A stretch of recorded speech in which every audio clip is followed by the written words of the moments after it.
Riwruok mar jolony e gwenge mag Karachuonyo mong'ere kaka Karachuonyo Professionals koro oseloso gi duol achiel mar biro chiwo sir margi ne jalar kom mar gavana ma Homa Bay Dr. Evans Odhiambo Kidero. Kane giloso e gwenge mag Kindu Bay, jokanyo riwruogno mano moriwo jalony weche mag fwambo Jack Nduri, Philip Kungu, Medusa James Akuno, Medusa Sami Opio, Dr. Magak Muga, Gilbert Gaya kaachiel kod Carolina Lango. Gi wacho kanyo ne riwruogno koro mano e yo ma gikwayo godo mondo jopiny one nowuok oko gombulu mokarombgi ne moluor Raila Amolo Odinga kaachiel to kod Evans Kidero kochopo yiero mabiro. E sechego ne gikwayo duol mar IEBC mondo koro obi otim tijgi mar tayo yiero yor ratiro ma oyanga ka gilando mana jalno ma bende koro ema oyombo. Kwe e kinde yiero bende gikwayo jopiny mondo obedgo ka jopiny mondo obed gi yie ni koro ibro land mana jalno ma giyiero.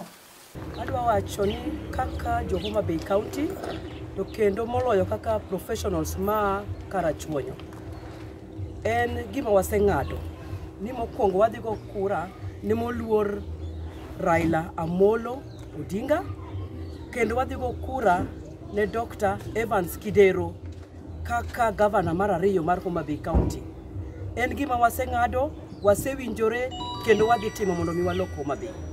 Mar ariyo, adwa ni mondo akwa jogo duto motung' ne weche mag arita mwaluongo ni security ni mondo ginyiswa ni gibiro bedo arita biro bedo maber. Wabiro wuok oko kaka wa joma mine, joma chuo, nyithindwa, jo Homa Bay duto mondo mi wayier yiero makende ka kwe bende nitiere. Mogik wakwayo IEBC ni mondo gitem kany kaka nyalore mondo ng'ano ma oyombe mondo landi mondo kura ogo e yo mowinjore, okwane e yo mowinjore.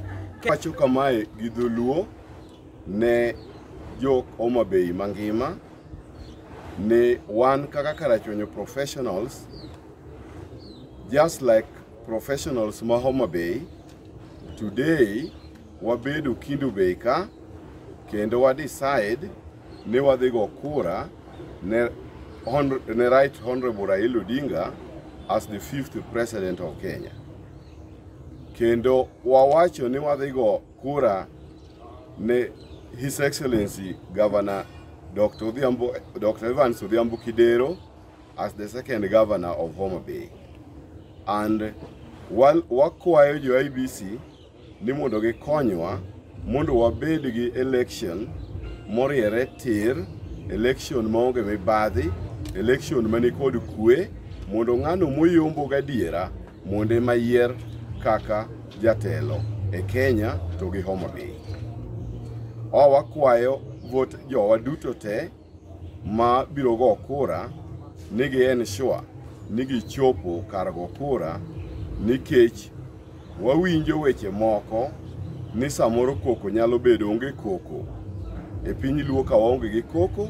And just kaka Right Honorable Raila Odinga bende kwayo peace and is a peace person, we believe ni kura mwadhi goyo onge koko, and kik jowa bed gi luoro kata matin, jowa duto wuogo oko.